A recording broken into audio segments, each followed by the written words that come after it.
Oi, aqui é o meu irmão Valnei. Eu sou um presbítero na Assembleia de Deus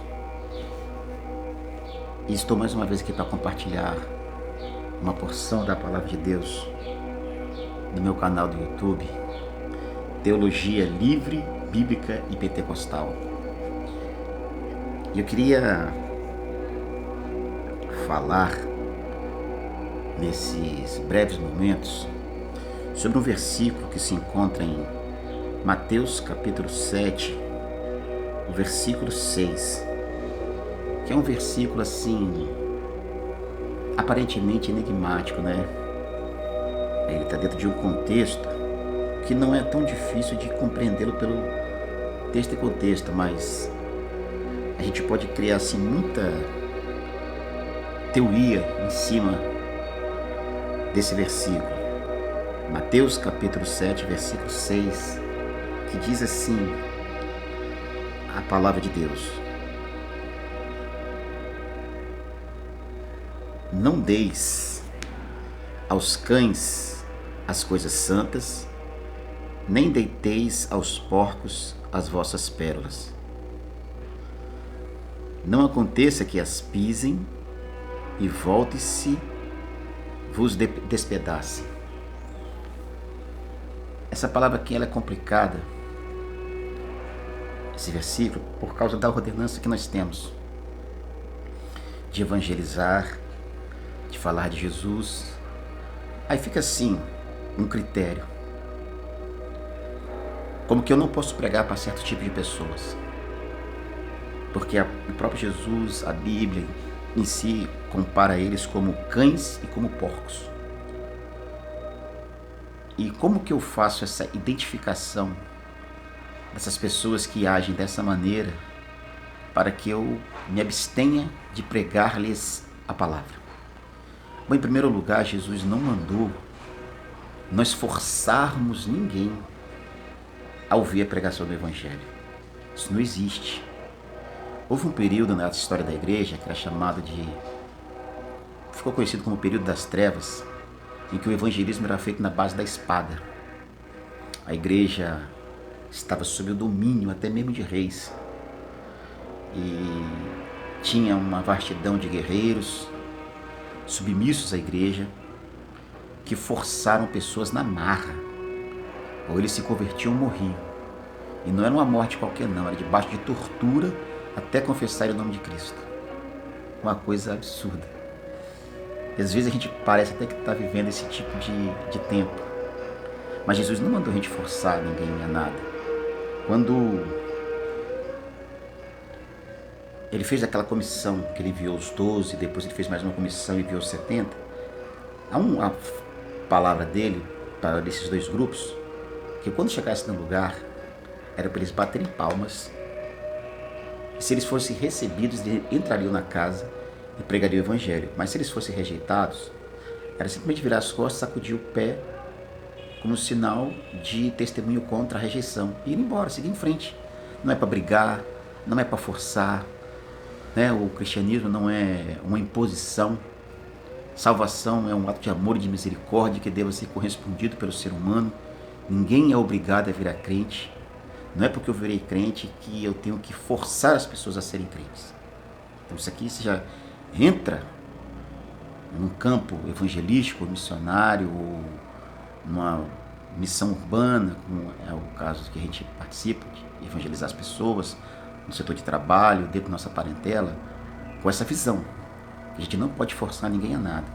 Se as pessoas quiserem ouvir, a gente devemos falar. Agora, se eles não quiserem ouvir, nós não podemos fazer isso por essa força.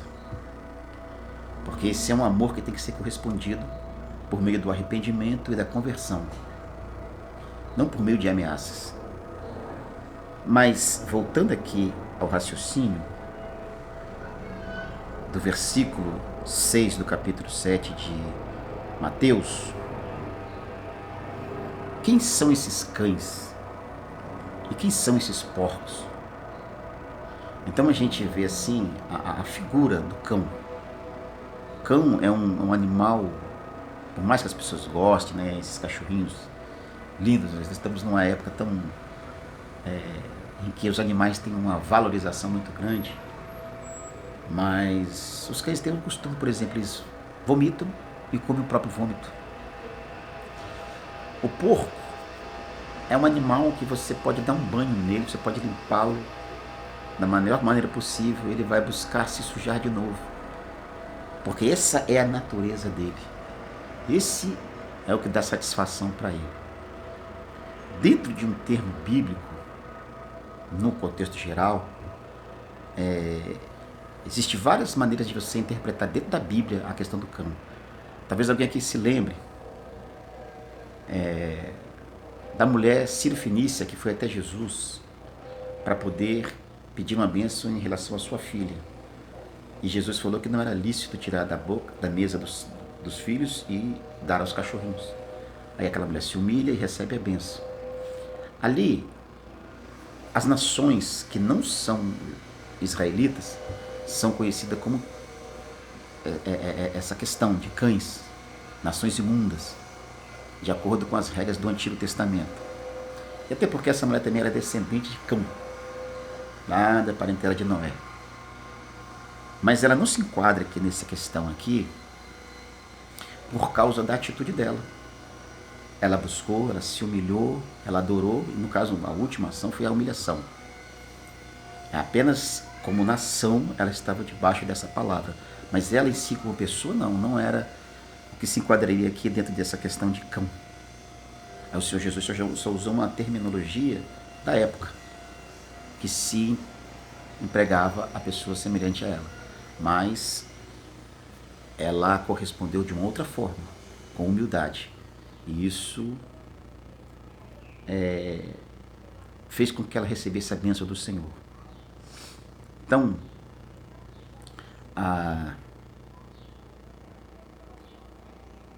esse julgamento de cão, a gente tem que se basear em quem é a pessoa.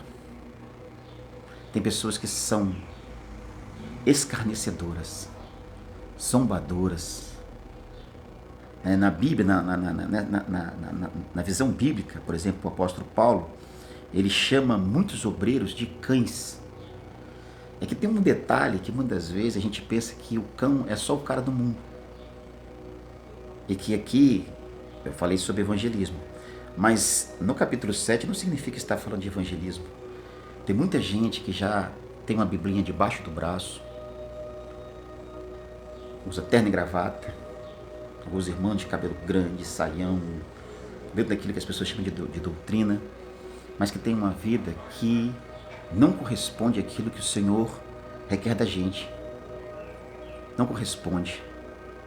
E às vezes a gente vai insistindo com pessoas que não correspondem. Às vezes até a pessoa tem talentos. Porque dentro desse contexto aqui vai falar de falsos profetas. De pessoas que parecem ser uma coisa e são outra. Pessoas que são lobos vestidos de cordeiro. Então o cão aqui, muitas vezes, é uma insistência com um mau obreiro, com um obreiro fraudulento. Apocalipse diz que ficarão de fora. É Apocalipse mesmo, que ficarão de fora. Feiticeiros, um montão de coisa. Aí tem uma parte que fala, e os cães? Os cachorrinhos vão ficar lá de fora, os cães vão ficar lá de fora. Não é óbvio que está falando de maus obreiros. É óbvio que está falando-se de maus obreiros. Então aqui essa insistência com pessoas que não querem ser submissas. Tem pessoas que vêm para a igreja e ele quer bater de frente com a liderança, quer bater de frente com a doutrina, quer bater de frente com a palavra de Deus, vem com ideias errôneas.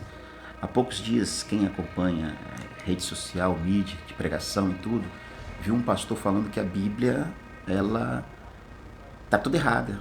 Há uma necessidade de rever a Bíblia, de reformular os versículos para uma aceitação de um grupo de pessoas que não tem o desejo de se converter, de abandonar as várias práticas. A isso se usa na questão da homossexualidade. O pastor defendeu que devamos ter a ousadia e a coragem de mudar a Bíblia. E ele tem umas mensagens muito estranhas. Muito estranhas. Então a gente vê que aí na mente dele não é a pessoa que tem que se transformar, é a Bíblia que tem que se transformar e se adequar à pessoa. Esse é o campo. Você tem que estar dando coisas santas a pessoas que não valorizam essas coisas santas e insistindo com isso. E o resultado não é benéfico. De igual forma, o porco na linguagem bíblica é um animal imundo, é um animal até rejeitado pela cultura judaica como fonte de alimento. E como eu disse no princípio do vídeo aqui, é um animal que você pode dar um banho nele, mas ele vai buscar estar na lama. O prazer dele é estar sujo, é imundícias. Então às vezes você pega pérolas, coisas do reino de Deus e oferece para alguém que não valoriza. Aí como que você identifica? Com a reação da pessoa. Eu vou citar só um exemplo. Uma vez eu estava conversando com uma pessoa e no meio do diálogo a pessoa disse que a Bíblia, as folhas da Bíblia, para ele é como um papel higiênico, que ele pode se limpar com elas. E acabou o assunto para mim ali. Eu não vou insistir com um cara que vai escarnecer da palavra de Deus, que vai zombar, que vai fazer piadinha e muitas pessoas rindo. Mas esse aqui eu estou te falando de um cara do mundo. Mas dentro da igreja a gente vê muitas coisas. Por exemplo, os púlpitos invadidos por pessoas, supostamente pastores, que contam piadas de stand-up em cima do púlpito. Os crentes riem. Essa palavra que um dia ela foi fonte de despertar arrependimento, comoção no pecador, ele se sentir mal com as suas misérias e se voltar para Deus, hoje é fonte de riso, de alegria, de piada. E essa situação ela é aprovada pela maioria dos cristãos. Pela maioria dos cristãos.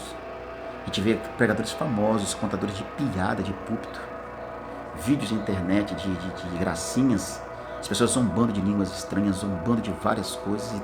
E, por exemplo, não é um cara tradicional contra o pentecostal que ouve. Às vezes até o próprio pentecostal que ouve, acha graça, compartilha, e acha aquela coisa mais linda do mundo, acha aquela coisa mais maravilhosa. Os caras escarnecendo a palavra de Deus, cara.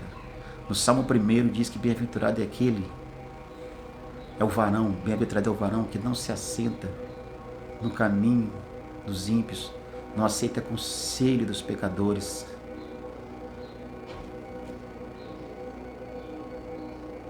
Não se assenta na roda dos escarnecedores. Eu vou ler aqui porque a minha mente fugiu exatamente, corretamente como é o versículo. Eu não quero terminar um raciocínio citando algo extremamente errado.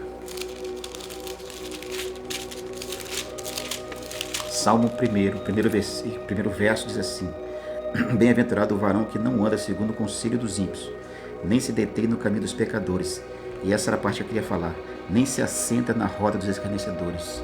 O que é isso? São pessoas zombadoras. Aí se você vê fora da igreja, eu não critico um cara fora da igreja que zomba. Para mim isso é perfeitamente normal. Pessoas assim, a minha tristeza é ver um cara num culto, em cima do púlpito, na hora de uma pregação, o cara contando piadinha com a palavra de Deus, e a igreja parecendo que está dentro de um teatro, parecendo que está dentro de um circo. Porque ao invés de nos comovermos com a palavra de Deus, nós incentivamos essa zombação. E o que é pior, esses cidadãos, até os famosos, estão fazendo discípulos. Os cultos estão virando palhaçada. Então, e aí um líder, um pastor, alguém que promove eventos na igreja, dá credibilidade a esses tipos de pessoas. Isso aqui é dar coisas santas a cães.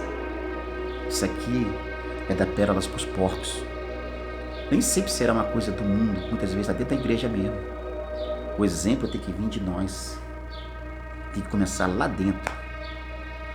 Então o cão aqui fala de alguém que não valoriza a palavra de Deus, que não valoriza coisas santas, que não valoriza uma vida pautada pela palavra de Deus na santidade, que acha isso tudo uma grande brincadeira. O porco aqui é alguém que não valoriza os benefícios, as riquezas do reino de Deus, que pisa em cima, que vomita em cima, que se suja e escandaliza aquilo com prazer. Não leva a sério a admoestação da palavra de Deus, mas que cada um de nós possamos ter a mente iluminada, escapar dessa condição em tempo oportuno, porque nós estamos em tempo oportuno, antes que venha o terrível grande dia do Senhor, antes que desçamos das sepulturas, dessa forma. E aí, ao invés de colhermos benefício para a eternidade, colhermos juízo e condenação. Deus abençoe cada um de uma maneira especial, em nome de Jesus.